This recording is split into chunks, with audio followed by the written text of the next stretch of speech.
حمزه صاحبزاده په ټیک ټاک کې موږ سره هغه دوکې او چلونه وکړه کم چې بعد د مقبوضه افغانستان خیبر پښتونخوا پښتنو د داود خان په وخت کې د داود خان سره کړي د ډاکټر باچا صاحب اول زه تاسو نه ټولو پښتنو افغانانو نه د زړه نه بخښنه غواړم چې څوک ما دردولی دي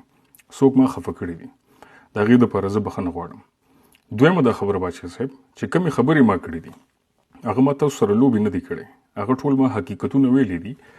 او دغه حقیقتونو جواب کې تاسو دلیل یا رد نه دی راوړی تاسو دا نه دی ویلي چې حمزه دروغ وی تاسو وی چې حمزه مونږ سره لوبې وکړې نو حمزه لوبې په څه وکړې حمزه هم ستاسو کتابونه راواغشتل کوم چې تاسو لایبرري جوړه کړې وه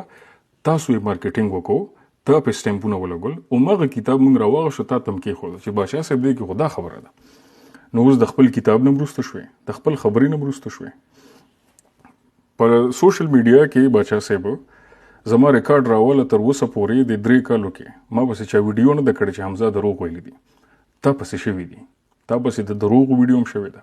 تا پسې د منافقت ویډیو هم شوې ده د نظر بدلولو چې اول جمهوریتي وي بیا طالب شوې دا ویډیوګانې د پسې شوي دي نو زما ستا په سوشل میډیا ریکارډ کې ډېر زیات فرق دی زما ستا پښتو کې فرق دی زما ستا غیرت کې ډېر زیات فرق دی زما ستا ننګ کې ډېر زیات فرق دی خو باچا صاحب راځو په دلایلو باندې خبرې کوو اولنې دا کم ټولې دعوې زمونږ ستاسو ترمنځ چې جګړې دي دا دعوې ټولې چیلنج در کوم ستاسو د کتابونو نه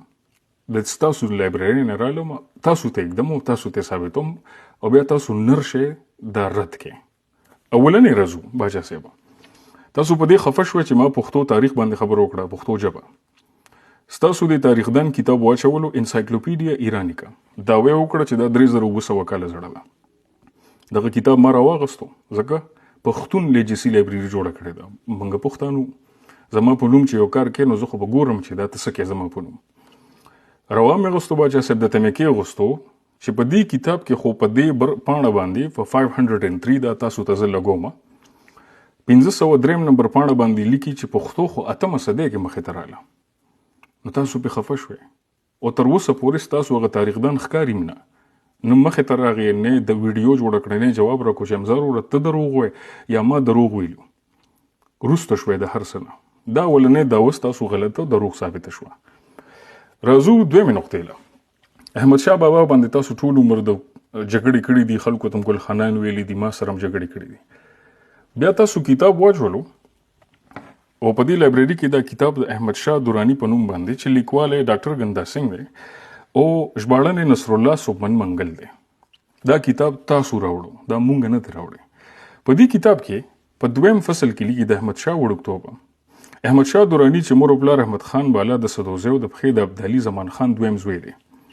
چې پر 1922 کال له لکوزې زرغونې څخه په ملتان کې وزیږېدو نو اوس تاسو چې په میډیا د ټولې جګړې کوي چې احمدشاه بابا د کندهار کې پیدا شو بیا تاسو کتاب واچوئ په لایبرري کې چې په هغې کې وي هغه په ملتان کې زیږېدلو ملتان کې پیدا شو نو چا د باندې لوبې وکړئ لوبې زه کوم که لوبې تاسو وکړئ په خوله په میډیا یو څه وایي بیا چې کتاب واچوي کتاب بل څه وایي لوبې د باندې څوک کوي بل راځم باچا صاحب د لر اوبر افغان باندې ته د کوزي پښتونخوا د خلکو ډېره بېعزتي کوې زه دې ګورم د کوزي پښتونخوا د خلکو د ناموس د عزت د فرهنګ د دې خیال دې نه دی ساتلی زما د پښتنو چې ته بېعزتي کوې او زه پرې غلې کښېنم دا نه کېږي نو د لر اوبر افغان د کوزي پښتونخوا خلکو ته وایي تاسو افغانان یې تاریخ وګورئ او تاسو مشران داسې په میډیا کې دا خبرې کوي بیا ستا تاریخدان راپاسي کتاب واچئ په لایبرري کې یو د کتاب نوم دی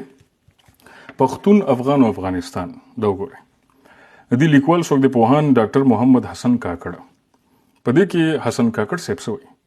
په دې کې حسن کاکړ صاحب وایي چې افغان اوس هغه څوک دی چې د افغانستان تبع دی د پښتونخوا پښتانه یا ډیری هم ځانونه افغانان ګڼي خو د افغان دغه نوم د یو ځانګړي ولس له مفهوم نه ملي مفهوم ته تحول کړی دی نو چې کوزي پښتونخوا سړي ته وایي چې ته افغان یې جګړې کې بېعزتي کې سپکاوی کې بیا ستا کتاب ته واچې په تاریخدان په لایبرري کې او په هغې کې وایي چې د افغان نوم خو اوس د ولس نه ملي مفهوم ته تحول شوی دی لکه اوس دا د ملت نوم دی دا خو د ولس نوم دی نه او د پښتونخوا خلک ځان افغانان بولي، حسن کاکړ صاحب وایي چې ځان افغان بولي، خو افغان نوم اوس د ولس نوم دی نه، دا اوس ملي نوم دی. نو په دې بنیاد باندې خو د کوزي پښتونخوا خلک افغانان شول نه، ځکه دی خو د افغانستان تبه نه لري، نه تذکره لري، نه پاسپورت لري، هیڅ هم نه لري. د دې کتاب په دلیل باندې خو د کوزي پښتونخوا خلک افغانان نه دي. نو په میډیا چې راشي خلکو ته وایي جګړې کې، لانجې کې، دروغ وایي، منافقت کې، په کتاب کې بیا خبره الټه ده. نو یا خو تاسو دا کتابونه ویلي نه دي، یا خو نه په رښتیا هم نه دي ویلي، او یا منافقت کوي، ویلي هم دي دا خبرې خو پټې ساتي، دروغ وایي. راځو بلې غټې دا ویله ستاسو باچا صاحب، تاسو په ویډیو هم کړی ده او تاسو وایي چې پښتنو افغانانو تاسو 15,000 کاله تاریخ لري. نو 15,000 کاله تاریخ دا کتاب چې ستاسو تاریخدان اچولی دی، د هغې نوم دی د ارکیولوجي اف افغانستان. لیکوالان یې چې دي نورمن هامند ان ریمنډ آلچن. اوس دې کتاب کې ډېر لرې نه ځو باچا صاحب، په دې کې اولنۍ انټروډکشن کې څه لیکلي دي؟ انټروډکشن کې لیکلي دي چې افغانستان is a political rather than a geographical entity formed by the competing imperialisms of Russia and Britain in the later part of the 18th and 19th century. زه ترجمه کوم تاسو ته. وی افغانستان یو سیاسي وجود دی بجای د جغرافي وجوده. د لیکوالان افغانستان د جغرافیایي کنټینیویزم په نظر نه ګوري چې یو جغرافیه و تاریخ نه را روانه و افغانستان. لیکوالان وایي چې افغانستان یو پولیټیکل انټیټي ده، یو سیاسي دغه کې جوړه شوی یو ملت یا یو وطن دی. او کله جوړ شو چې کله د برطانیې او د روس ترمنځ استعماري جګړې وې، د هغې ترمنځ جګړو کې دا کرښې راښکلې شوې، افغانستان جوړ شو. نو ریمنډ او آلچن او نورمن هامند کوم کتاب چې تاسو راوړو او پښتنو ته مو چې دا 6,000 کاله تاریخ دی، نو چې یو وطن دا دوه لیکوالان دعوه کوي، زه نه، دا لیکوالان دعوه کوي چې دا جیوګرافیکل انټیټي نه ده. د دې مطلب دا دی چې دا یو خاص قام نو چې افغانستان باندې د ټول یو قام زورو، دا یو خاص ځمکه نه وه، د دې کرښې معلومې نه وې، د دې ځمکه معلومه نه وه. مختلف قامونو کله څوک زورور، کله څوک زورور، مختلف وختونو کې یو خاص کنټینیویټي په انګریزي کې وایي جاریت چې جاری وي، هغه دې کې نشته. یو سیاسي وجود پیدا شو د روس او دغه د برطانیې د استعمار د لاندې. نو دا ارکیولوجي اف افغانستان چې دی باچا صاحب، دی اول چې دا خبر وکړه دی په دې دلیل باندې وکړه چې موږ د افغانستان تاریخ ارکیولوجي لټنه په دې نه کوو چې دا د افغان تاریخ دی، دا د افغانستان د سیاسي جغرافیه چې جوړه شوه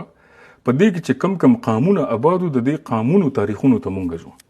نو هغې کې بلا د خدای قامونه دي، په هغې کې یوازې پښتون نه دی، په هغې کې تاجک دی، ازبک دی، هزاره دی، ماق دی، زلباخش دی، ټول دی، په دې کتاب کې ټول ویلي دي. نو دا دعوه هم ستاسو غلطه ثابته شوه. اوس باچا صاحب دا ټولې دعوې دا زما ذاتي نظرونه نه دي چې احمدشاه بابا باره کې زه سوچ کوم، الله روبر افغان باره کې زه سوچ کوم، یا د پښتو ژبې باره کې زه سوچ کوم. دا ذاتي نظرونه زه په دې ویډیو کې نه در کوم. دا ستا کتابونه چې تاریخدان دی په لایبرري کې واچول، هغه مې راواغېشتل، د ته یم باچا صاحب ستا کتابونه خو دا وایي. نو ته بیا وایې چې حمزه موږ سره لوبې وکړې. مطلب څنګه چې لایبرري ستا د کتابونه ستا دي، خبرې ستا دي، لوبه د سره ما وکړه. دا هم داسې مثال دی چې لکه باچا صاحب بیټ هم ستا دی، بال هم ستا دی، پیچ هم ستا دی، زه یو اړخ ته په ونه کې ناست یم او چکې د باندې زه وخم، د دې خو دا خو منطق نه جوړېږي نه. خو راځو تاسو وایي لوبې وکړئ. نو باچا صاحب زمونږ نظرونه د وخت سره چې کم دي، د افغان باره کې، د لوی افغانستان باره کې، د پښتو باره کې، زمونږ خپل څېړنه مونږ سره موجوده ده، مونږ ته ستاسو ضرورت نشته. خو ستاسو دروغ بیا زمونږ په نوم باندې ویل چې ته پښتون لیجسي لایبرري جوړه کړې. نو پښتون زمونږ نوم دی چې کله ته زما شناخت رالی او ګډوډ کارونه پکې زه به د نه پوښتنه کوم، ته زما په نوم دا کارونه څنګه کې؟ نو که لایبرریانې جوړوي داسې کتابونه، بیا په هغې کې تاسو دروغ مخې ته راوړئ، نو هیله کوم د پښتون په نوم یې مه کوئ. د خپل قبیلو نومونه ورکړئ، د خپل کلو نومونه ورکړئ، د خپل د ګاډي نوم ورکړئ، ټویوټا لیجسي لایبرري، هونډا لیجسي لایبرري، داسې نومونه ورکړئ. مونږ تاسو سره هیڅ مشکل نشته، زما د سره نشته. خو چې کله پښتون لیجسي لایبرري ته ورکړئ، خامخا به د کې کار ساتم، زما نوم استعمالوي، تا دپاره خو زه په خپل پښتونولي نه پرېږدم، پښتو نه پرېږدم، خپل افغان مشران خو زه نه پرېږدم، باچا خان خو نه پرېږدم، میرویس خان هوتک خو نه پرېږدم، دا خو زما مشران دي. نو چې کله دا شرمول تاسو کوئ په خپل نومونه وکړئ، د پښتون په نوم یې مه کوئ. راځو باچا صاحب، د منافقت یا د لوبو یا د نظر بدلولو تاسو ته زه ستاسو یو سټیټمنټ پلی کوم، تاسو دا واورئ. زما د ملي اردو په شان دی مسلمانه اردو قسم په خدای لکه په ټوله دنیا کې ما دنیا لیدلي په جب د قرآن پنځه واړه وخته مونږ په خپل وطن مین، په خپل تاریخ مین، ګډه وډه دې کړه ودې کړه کار چې شا لاسته درغی. ښه باچا صاحب، نو د ملي اردو نه زیاته مسلمانه اردو په ټوله دنیا کې نه وه. اوس تاسو نظر بدل دی، اوس وایي چې ملي اردو خو خاینه وه، د امریکې غلامانو او ظلم یې کړی دی، کرپشن یې کړی دی، دا یې کړی دی. ستاسو هر ورځ لایف کې دا خبرې. هغه ملي اردو باندې زما نظر نه دی بدل شوی، هغه اوس هم د نړۍ ټولو نه مسلمانه ټولو نه تکړه ملي اردو و د افغانستان. اوس هم پې زما باور دی، پرون مې پې باور و، سبا به مې په باور وي. ستاسو باور، ستاسو نظریات، ستاسو خبرې سار ماښام بدلیږي، زمونږ نه بدلیږي. تاسو طالب شولې، مونږ اوس هم د طالب خلاف وو، پرون هم خلاف وو، سبا هم خلاف وو. تاسو د جمهوریت پرون ملاتړی وی، نن خلاف یې. مونږ پرون هم د جمهوریت ملاتړی وو، نن یې مو، سبا یې مو. نو زمونږ او تاسو کې فرق دی باچا صاحب. خو راځم د دې ټولو خبرو نه پس اخري خبره زه د پښتونخوا ځوانانو ته کوم، او دا خاص د پښتونخوا خلکو دی. زه تاسو ټولو ته دا پیغام لرم چې زه کله دغسې د افغانستان ځوانانو سره بحث کې وځم په تاریخ باندې، په هر څه باندې، او هغوی سره دلیل نه وي، هغوی سره خبرې نه وي، نو تاسو به دا سوچ نه کوئ چې دا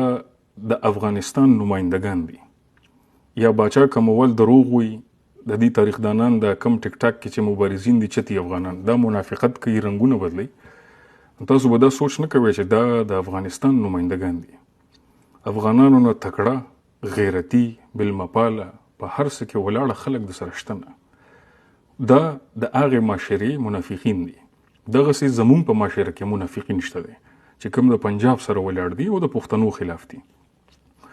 نو د دې ویډیو مقصد به کلم دا نه لري چې تاسو افغانستان خلکو ته داسې وکړئ. د خوست، د پکتیا، د لغمان، د هغه پښتانه دي د افغانستان چې په سخت وخت کې هر څه دې پرېږدي، افغان د سره ودرېږي. خو دا خلک د هغې نمایندګان نه دي. نو د لرو برو افغان ترمنځ اتفاق کې کمی رانه شي، خو په دروغو باندې کلي نه کېږي. زه دروغ نه منم، نه په خپل ځان منم، نه بل چاته وایم، او نه د بل چا دروغ اورم. په دروغو کلي نه کېږي. که مونږ لوی افغانستان جوړو، که د وطنونه یو ځای کوو، که ټول پښتانه په اتفاق کوو، په رښتیا باندې، په میړانه باندې، په غیرت باندې، په ننګ باندې، په اتفاق باندې به کوو، په دروغو باندې به نه کوو. مننه.